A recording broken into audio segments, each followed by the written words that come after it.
Hello and welcome to this very special edition of the Punters Guide. We're on the weighing room steps at the fabulous Newmarket Rowley Mile. It's the Betfred Guineas Festival. We've got the first two classics of the season, the Betfred 2000 Guineas and the 1000 Guineas on Sunday. Jason Weaver's alongside me. The sun is shining.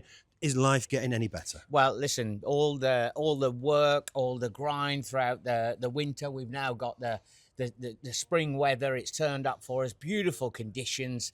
We jumpstart with a massive weekend, classics all the way, and Betfred classics more importantly all the way with that massive bonus. Yeah, the Betfred British Classics, the first company last year to ever sponsor all 5 classics. It's the Betfred 2000 Guineas, the 1000 Guineas, the Oaks for Derby, and the 250th St Ledger at Doncaster in September.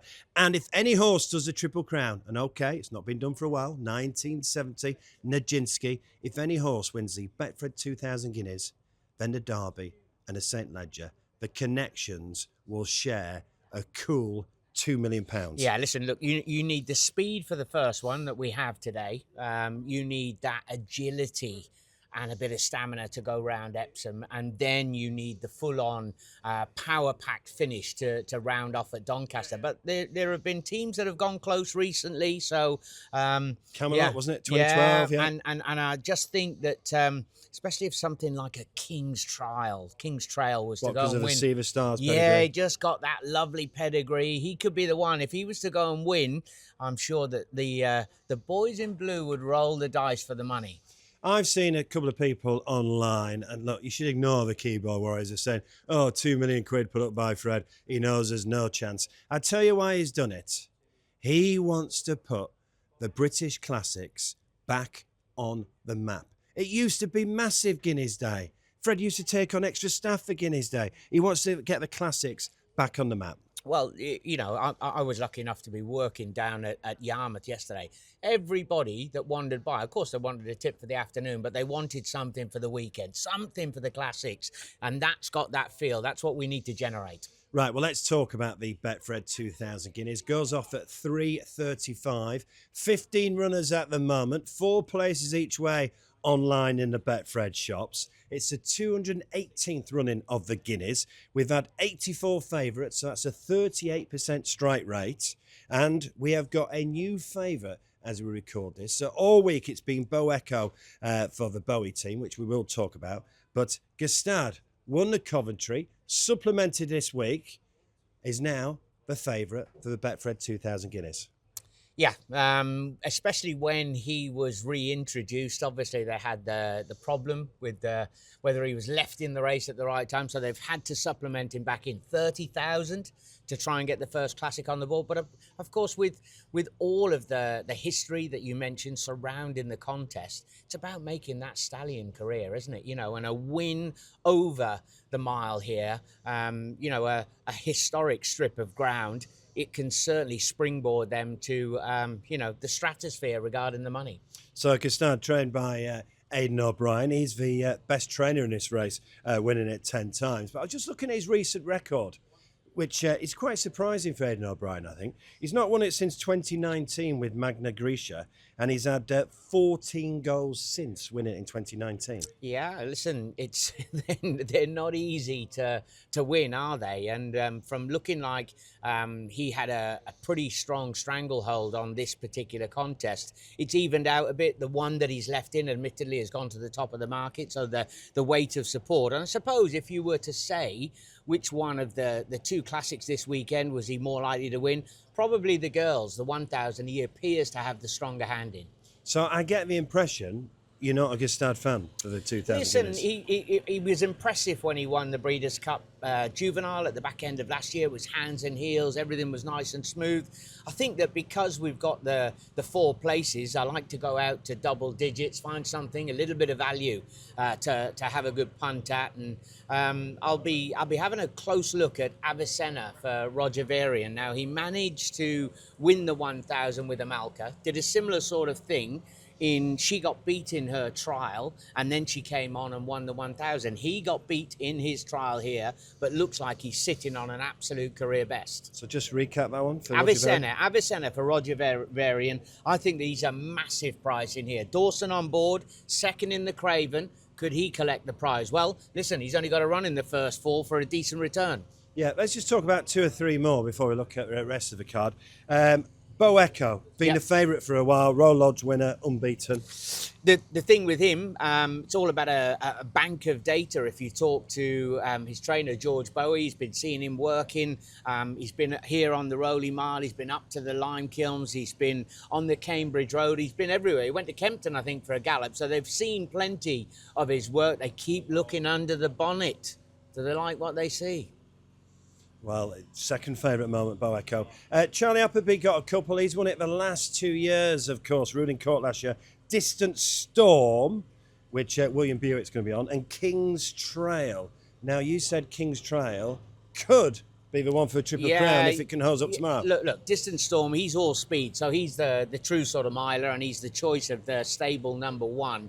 Spoke to Buick yesterday. He said that he's got flashes of brilliance, and if that sort of Distant Storm turns up, you've got to respect him. And then when you've got a King's Trial, he's just got that Derby pedigree, hasn't he? See the stars. The way that he's won 2 of his starts so far has been pretty impressive. Not slow, obviously. He's got a change of gear. But I think Charlie likes to come in with a strong team. Of course, he managed to do the double fairly recently on Classic Weekend. Yeah, so Distant Storm and King's Trail for Charlie Appleby. And the last one I want to mention, although there is 15, we haven't got time to mention all 15, Oxygon for the Gosden team. Yeah. Now, he had Field of Gold last year, really well punted favourite for the Guineas. Still not won the Guineas, John Gosden. Incredible. Surprising, isn't it? Yeah, and Oxygon, he came down here, he won the trial. When you talk about how lucky we are today under these conditions, there was a fierce tailwind. It was cold. It was fairly quick conditions, and he got away up on the front end and never came back, did he? So that was the same form line. The horse that I like in there, Avicenna, I could just see that form being turned around. But of course, you're taking on John Gosden and Oisin Murphy, who team up. Right, that's the 2,000 Guineas. We're 4 places each way. Let's just quickly turn our attention to the 1,000 Guineas, which is 3:35 on Sunday. The Betfred 1,000 Guineas. Precise is the favourite, trained by Aidan O'Brien, won it on 7 occasions, last won it in 2021 with Mother Earth. Also got True Love, you got Venetian Sun. Early thoughts on the 1,000 Guineas? I'm a big fan of True Love. When she won here at the back end in the Cheveley Park, of course, that's over 6 furlongs, Group 1 contest. I had her down. She's a big powerhouse. And I thought the extra quarter mile would be no problem for her. But everybody seemed to think that she was all speed. Went over, ran in the Breeders' Cup over 5 furlongs, got lapped. It was a big disappointment from her there. She's come out. She's won her trial over at Leopardstown over 7 furlongs, suggesting that the distance here at Newmarket, especially with the quicker ground, is going to be no problem. I quite like True Love. I think she's being overlooked in the market. That's on Sunday. Right, let's start with the live ITV races on Saturday. And we kick off here at 1:45 with the 6 furlong Betfred handicap. And Double Rush for Andrew Balding is currently the favourite.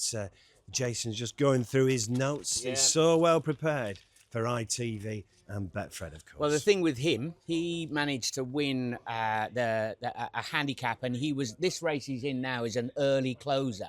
So what it means, the handicapper can only give him a £5 penalty. He's due to go up a further £8. So that's like really giving you an extra dart, I should imagine, and saying, are we going to be able to get away with that? We're not, are we? So, look, he's going to be a very, very warm order. If you were shying away from him because he's going to be tight, I think probably Invictus Gold, who was in that race, but was a little bit tubby for his return. He's definitely going to improve. He could be an each-way player. 220 is the Betfred Suffolk Stakes. And again, Andrew Balding looks to have a great chance, Jason. Yeah, the Balding team are pretty strong. I suppose in here, remember if you look back at the Cambridgeshire of last year, Erzincan ran an absolute cracker. He was a little bit unlucky behind Boiling Point. Again, he's often overlooked because we get the biggest teams here. He comes from a smaller, more boutique sort of outfit from Newmarket, if you like, but he's often overlooked in the market. And then at 2:55, we've got the Whirlpool Palace House Stakes. This 5 furlong sprint, and we're probably going to get some Royal Ascot clues here. Yeah, aren't we are. And listen, the history was made last year. Asfoura was the first Australian winner over in France. The fact that all of her best form has been on a flat track surprises me that they're deciding to come here on the Rowley Mile at Newmarket. She's trained just down the bottom of the straight here. Why won't she go particularly well? She's the class angle, Asfoura.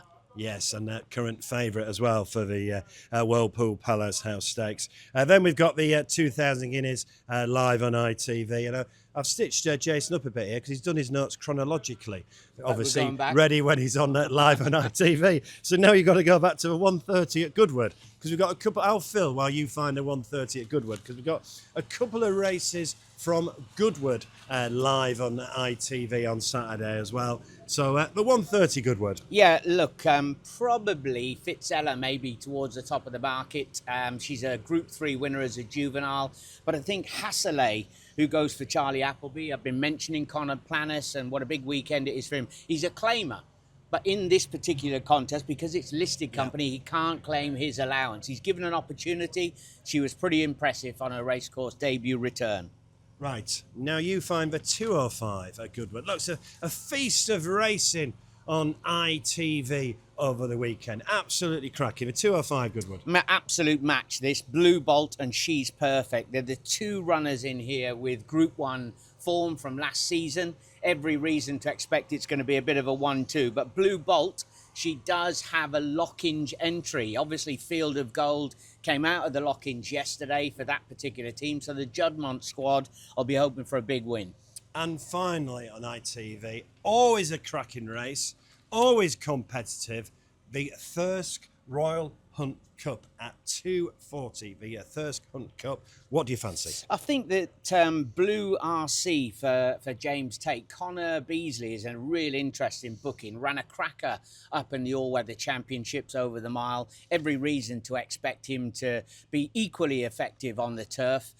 He's drawn a little bit wide, but he's a big player. Blue RC. Right then, I've got a couple of questions for you before we finish. What wins the Betfred 2,000 guineas? Yeah, I'm going to go, as I said, Avicenna. I was taken with the way. Yeah, he's an each way play. He's a massive price, but he could get the full slice of the pie. Roger Varian did exactly the same with Amalka not that long ago. Beat in the trial, wins the big one. Could happen again. Would that be the best bet for Saturday as well? Yeah, I've gone through, and I think at the prices, even if he has a bit of a troubled passage and maybe, Starred, who they punted off the boards, gets the job done, still getting the 4 places with 15 runners is a big bonus. And how good is it that Betfred, but specifically Fred, he might be a bookmaker, but he's a racing fan, is sponsoring all 5 classics, and he's put up that £2 million bonus for Triple Crown. Yeah, it's given it a lift. Not that, to step in and sponsor all the classics, which he did last year, to go back in again in difficult times and then give it a bonus. Listen, I think that it's more than sporting. You're quite right about lifting the feel for the classics, and just were King's Trial to get the job done. Could be in danger.